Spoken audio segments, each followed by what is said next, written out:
Law number 42. Get others to do the work for you, but always take the credit. মানে কাজ অন্যদেরকে দিয়ে করান, কিন্তু শ্রেয় বা সুনাম বা ক্রেডিট সবসময় নিজে নিন। ভিডিওটি শুরু করার আগেই আমি আপনাকে বলে দিই যে এই লটি নাইস স্বভাবের ব্যক্তিদের জন্য একেবারেই নয়। নাইস স্বভাবের ব্যক্তিরা দূরে থাকতে পারেন, বাট পাওয়ারের গেমই এইরকম, খুব নোংরা এবং ম্যানিপুলেটিভ। ব্যাপারটিকে এইভাবে বুঝুন।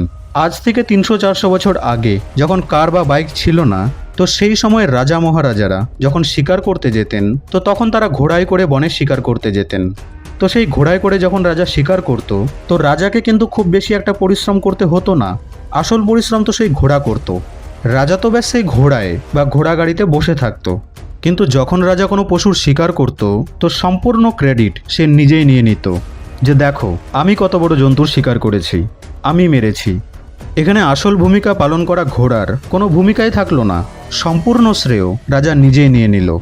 আর এই চালাকিকেই আপনাকেও শিখতে হবে in the game of human psychology. তো এই পাওয়ার ল বলে যে নিজের লক্ষ্য, নিজের গোলকে অ্যাচিভ করার জন্যে সবসময় যে আপনি গাধার মতো খাটতে থাকবেন তা নয়।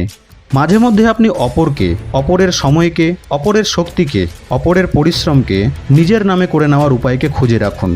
আর এইভাবেই আপনি অপরের শক্তি, টাইম, পরিশ্রম সব কিছুকে ইউজ করতে পারবেন।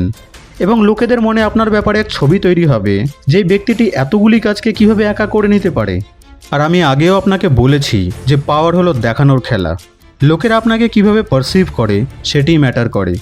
লোকেদেরকে কাজ করতে দিন, লোকেদেরকে তাদের সময়, এফোর্ট সব কিছুকে দিতে দিন, কিন্তু যখন রেজাল্ট আসবে তো তার শ্রেয় সম্পূর্ণই আপনি নিন। দেখুন বন্ধু, যদি আপনি কাউকে ফাইন্যান্সিয়ালি বা মেন্টালি হেল্প করছেন কোনো কাজকে করতে যার মধ্যে কিনা আপনারও লাভ রয়েছে, তো এখানে আনফেয়ারের কিছু নেই। এটি তো উইন উইন সিচুয়েশন। মুভি তো আপনি অবশ্যই দেখেন, রাইট? তো একটি মুভিকে তৈরি করতে কত লোকের পরিশ্রমের প্রয়োজন আপনি জানেন?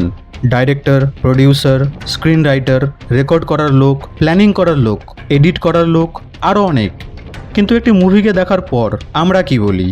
হিরোটি বেশ দারুণ অ্যাক্টিং করেছে, হিরোইনের অ্যাক্টিংও বেশ দারুণ ছিল। ডাইরেক্টরকে তো আমরা চিনিই না। প্রডিউসার, স্ক্রিন রাইটার, এডিটর এগুলি তো অনেক দূরের কথা।